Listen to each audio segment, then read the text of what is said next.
नमस्कार। ये दुख भरी जो तस्वीर है हम आपको हरियाणा के करनाल से दिखा रहे हैं, जहां पर बेटियों के नाम पर नारे लगाए जाते हैं।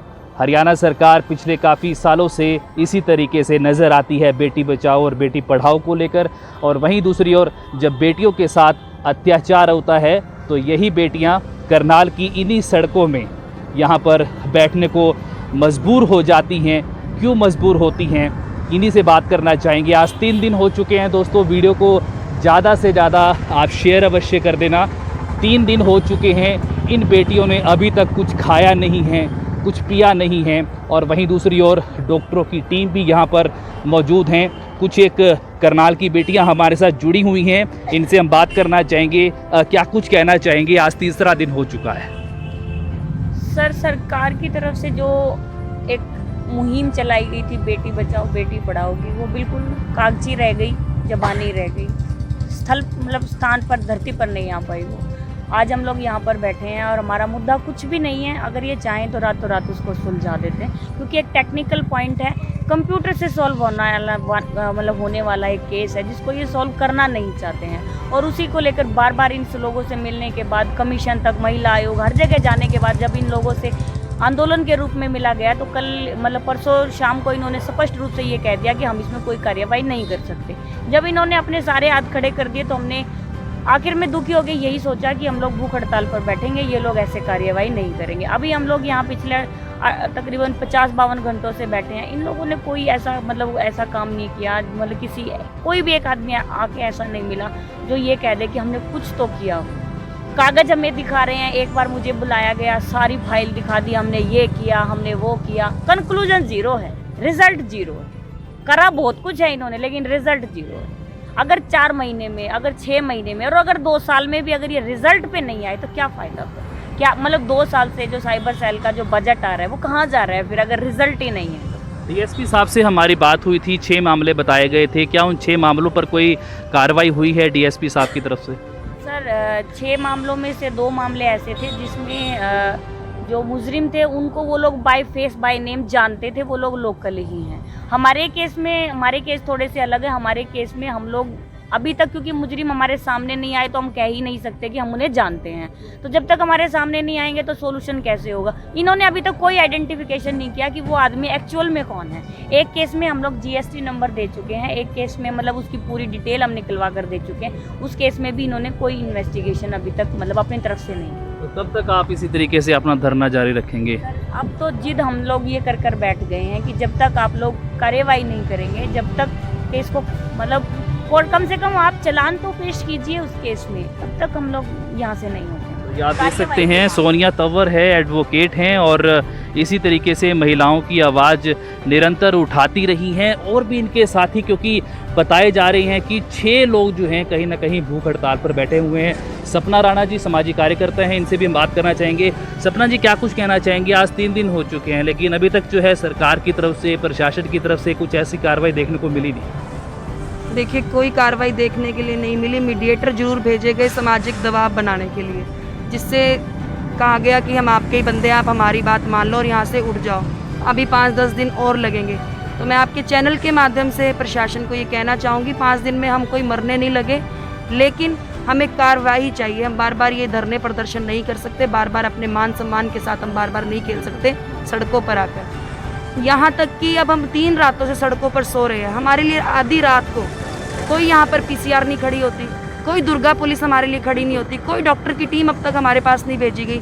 हमारी बहन जो कांग्रेस से हमारी बहन है, ये हमारे लिए हमारा दुख सुनकर आई है अपने स्टाफ को लेकर, क्योंकि एक डॉक्टर भी है, कांग्रेस होने के साथ साथ एक डॉक्टर भी हैं, और जिसमें इन्होंने अभी ये बताया कि हमारा सभी का बीपी लो है। क्या प्रशासन की आंखें अभी तक बंद है?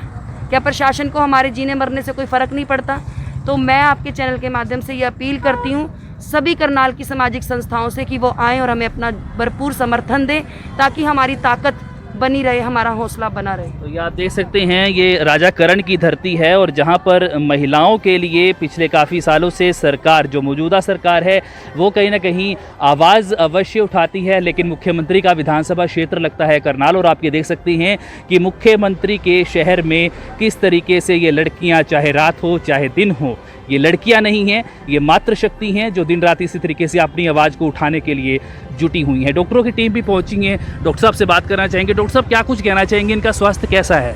देखिए, इनके स्वास्थ्य के बारे में बताऊं तो 3 दिन से भूख हड़ताल पे बैठी हुई हैं, तो इनका बीपी पहले से कम आ रहा है, और अगर इसी तरह चलता रहा तो इनका बीपी आगे कम ही होगा, बढ़ेगा नहीं, क्योंकि स्वास्थ्य सुविधाओं की कमी होने की वजह से इनको कोई भी पूरी तरह से सहायता नहीं मिल रही, और इनका बीपी आगे कम ही जाता जाएगा और सेहत में गिरावट ही आएगी।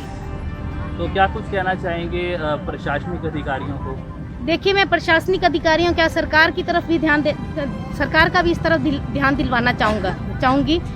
सरकार जो कहती है बेटी बचाओ बेटी पढ़ाओ, मुख्यमंत्री की ये सिटी है, और इसमें क्या हो रहा है, महिलाओं को अपने हकों के लिए सड़क पे उतरना पड़ रहा है। ये सरकार जो कुलदीप सेंगर जैसे व्यक्तियों को सुरक्षा प्रदान करती है, कंगना रनौत जैसी स्त्री को वायु सुरक्षा दे रही है, तो क्या इन महिलाओं को जिनको दिन दिहाड़े कहीं ना कहीं अपमान का सामना करना पड़ता है, क्या उनको सुरक्षा देने का अधिकार सरकार को नहीं है? क्या उनका कोई हक नहीं बनता, फर्ज नहीं बनता कि इनको सुरक्षा दी जाए?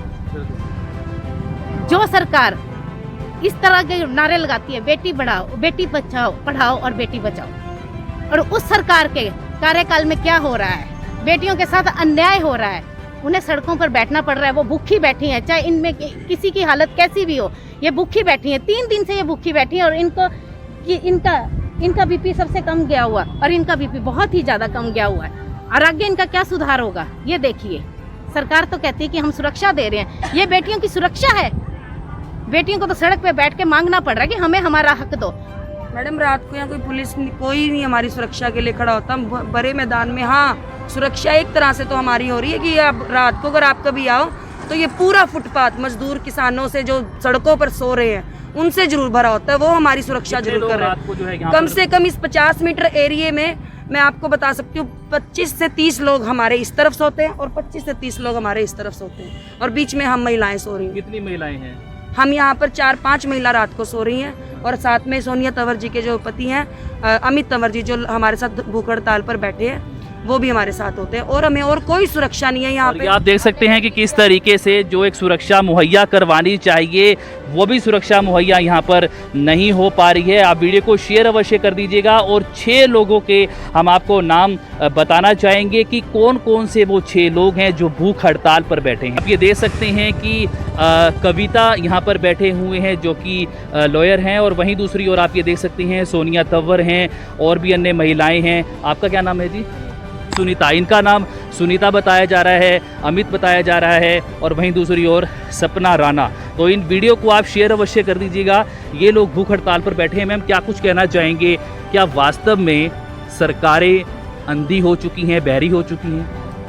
सर, ये सरकार हमें तो वास्तव में ही दिख रही है। 3 दिन से हम भूख हड़ताल में बैठे हैं, और अपने बच्चों को लेके मैं बैठी हुई हूँ। तो महिलाएं सड़कों पर आ जाएं और भूख हड़ताल पर उतर जाएं, इससे ज़्यादा सरकार के लिए शर्मनाक बात और हो भी क्या सकती है।